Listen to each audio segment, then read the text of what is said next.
Good first bout in the books there. We're going to move on very shortly. That's going to bring us up to a 68 kilo men's bout. Nathan Kay is going to take on Frenchman Max Corteggiano.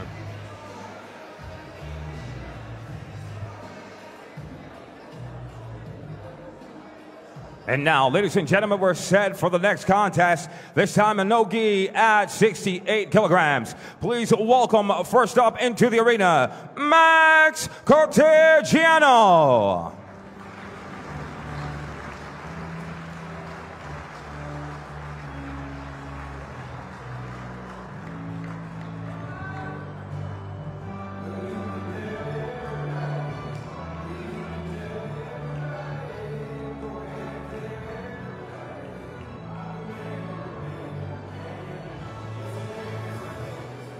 And now it's time to welcome his opponent, Nathan Kay.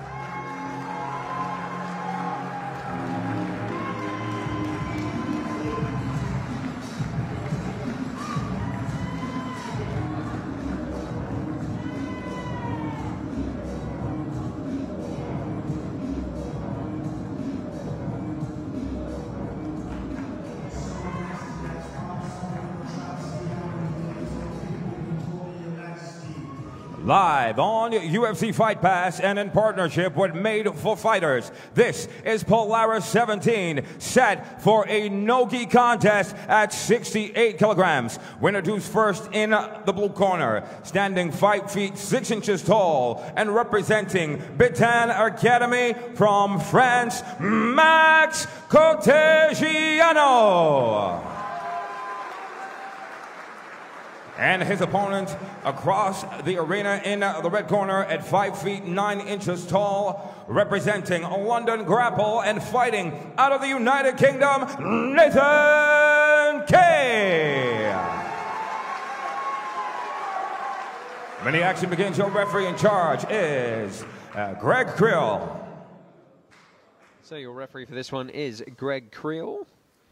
And interestingly, guys, you know, I always ask the fighters, what's something you think you do very well? And they both listed back attacks, and then Max listed leg locks, and Nathan listed counter leg locks.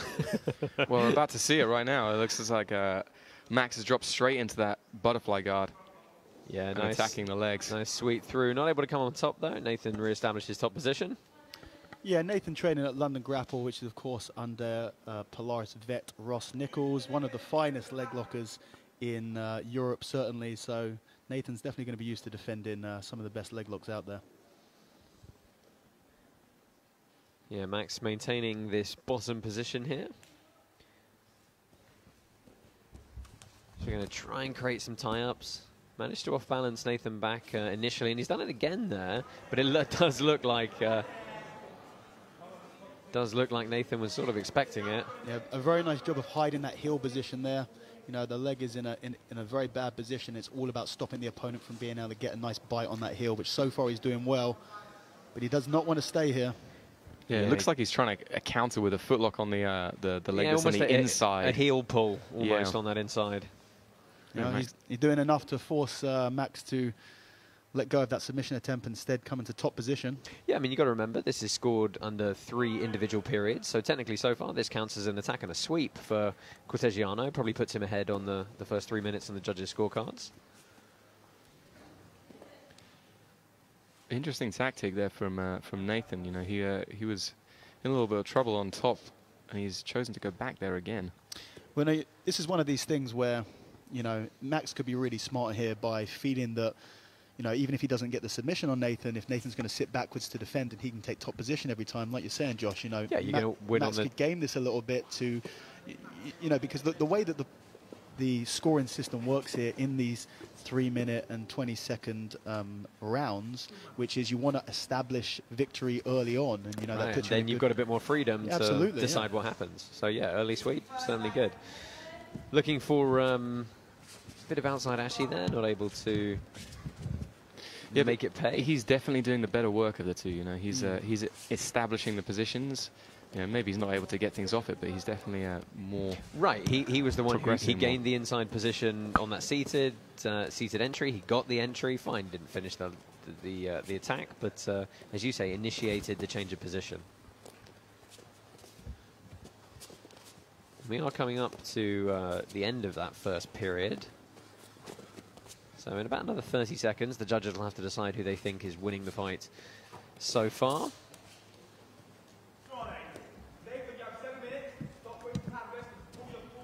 Is that Jed Hughes' voice I hear cornering Nathan Kay? Yeah, it does sound a lot like him. Does sound like Mr. Hugh. The listeners at Polaris will be very familiar with that voice, I think. So. Yeah, Jed Hugh, of course, coming up on our main card later in a real barn burner of a match against Brazilian Fight Factory's Cody Steele. I don't think anyone really knows which way that one's going to go. Excellent sweep there from Nathan. Just using the leg entanglement to force the top position. Right, and that was right at the end of right about now. The judges have to make their decision over that first time period, so a little bit more even, perhaps. Yeah, I'd like to see a little bit of faster pace from both guys, in all honesty. It's quite a slow pace to my mind. Methodical. Yeah. And I'd like to see a little bit more. You know, it's one of these things you never really know, and I was going to mention sort of the rule change with the Polaris rounds, because of course the all of the main card, which used to be 15 minutes, is now 10 minutes. Now 10. But of course the prelims have always been 10 minutes, so we can't expect to see any pace change compared to what we usually see in the prelims. It's going to be interesting in the main card to see if we're seeing guys go a little bit harder. That's something we'll certainly be talking about extensively later. Yeah, Nathan's doing a good job of just pummeling inside those legs. Almost gets that pass. Just couldn't get closer than through those frames. You know, it's very possible as well that Nathan sort of is spending the first round, so to speak, of this match feeling out his opponent a little bit, and then as it gets into the second and third round, looking to turn the pressure on a little bit more. Yeah, we're approaching the overall halfway point here. Back to some wrestling on the feet. Neither one of them's taken a decisive shot at any point here, though. It's really been, we're going to play some hand fighting and then pull guard. Yeah, there's been a lot of kind of collar tying and trying to throw bys, but nothing major. Kay sitting to guard again. Let's see what he can do with these entries. Gets that shin on shin, looks to snap through, and he's got a good bite here. Looking to get that heel exposure. Corteggiano is having the hand fight. This is a bad spot for him. Yeah, Max doing a good job there of hiding that heel, slipping it off of the forearm bicep position there, but very similar position to what we saw earlier, but the opposite man being attacked here. Oh, and tries to get off balance, and that's a nice upward sweep. Just kicks the leg out. It's aggression when it's needed, that's for sure.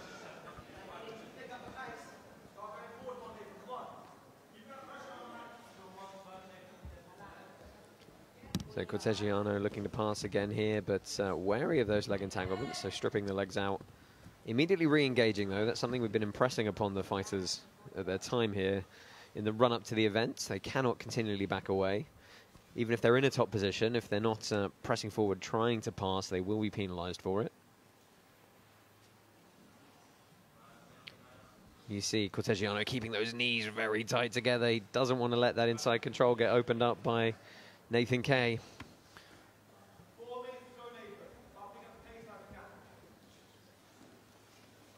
And Nathan's doing a good job of just using that butterfly hook and working that half guard deeper in and getting the sweep there. Yep, Kay establishing on top now. He's got that split stance with good ankle control from Corteggiano on one leg. He's just got to try and extend him away with this X guard. Yeah, interesting to note that we've seen multiple sweeps here, but actually no real sweeps. They've all been, and there's another one. All of these sweeps have just been an off balance and an acceptance of change of position. Well, they've been attacking on the leg lock. The person sits backwards to defend, and the other person gives up and takes that top position. Sweeping without sweeping. Yeah, I think that's why that having that point system, or the judges' point system, is so important as well.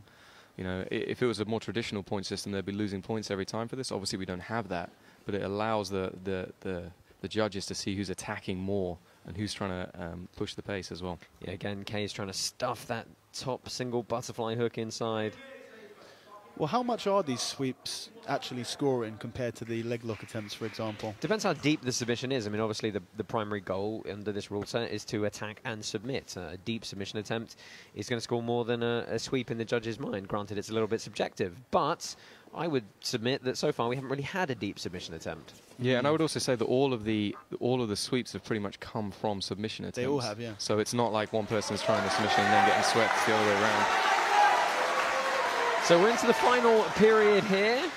Nathan Kay, Max Corteggiano still dueling it out on the feet. Yeah, very, very hard match to score so far, I think.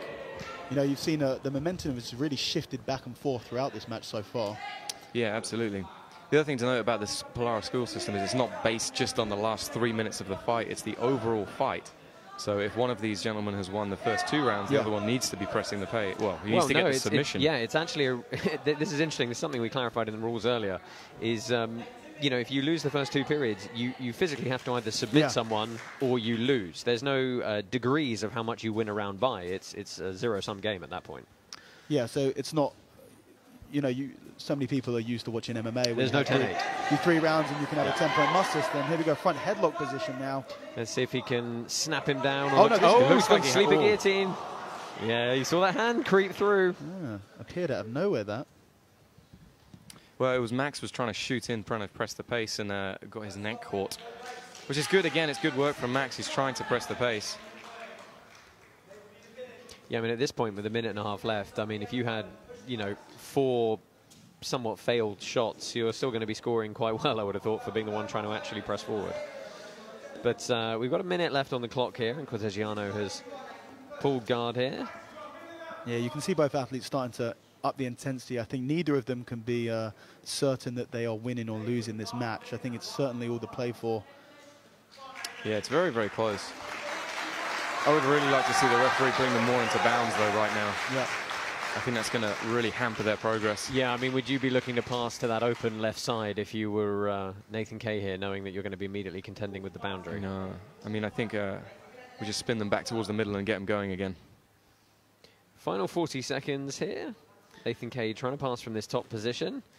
Stands up, extracts the leg, and here he's got to go again. There's just not time to sit back and take your time re-establishing position. We should really see if we can create some sort of treadmill on a mat that would just generally just bring people back to the center if they ever go off the edge. Omnidirectional mat surface. Yeah. Final 20 seconds here. This one looks like it's going to go to the judges' scorecards for the first time this evening. There's an attempted shuck of the grip. He's making motions like he's going to shoot, but I don't think we're going to see it. And there we go, 10 minutes done and dusted for Max Corteggiano and Nathan Kay. It is going to go to the judges' decision on that 3-round basis. Your judges this evening are Mr. Neil Williams, Mark Goddard and Dan Hardy. So whole wealth of experience. Matt side here to make the determinations tonight. Gents, I'm going to put you on the spot. If you were the judges, you want to give a quick prediction? You can say no. I literally don't have a clue. You know, when you're commentating, a lot of people, because we're watching the match, they expect us to know, but we're not looking at that. Yeah, we're watching it in a totally different way. We're watching it in a very, very different way. So I would not want to hazard a guess here. That was a good cop-out, Dan. I'm going to put my stock on Max getting it. I feel like he did the better work throughout the match. All 3 judges see the bout the same, declaring your winner by unanimous decision, Max Corteggiano. By judges' decision, the judges feeling that he did the better work throughout those 10 minutes. Give us your final thoughts on this one. Yeah, I think that's absolutely fair. I think he was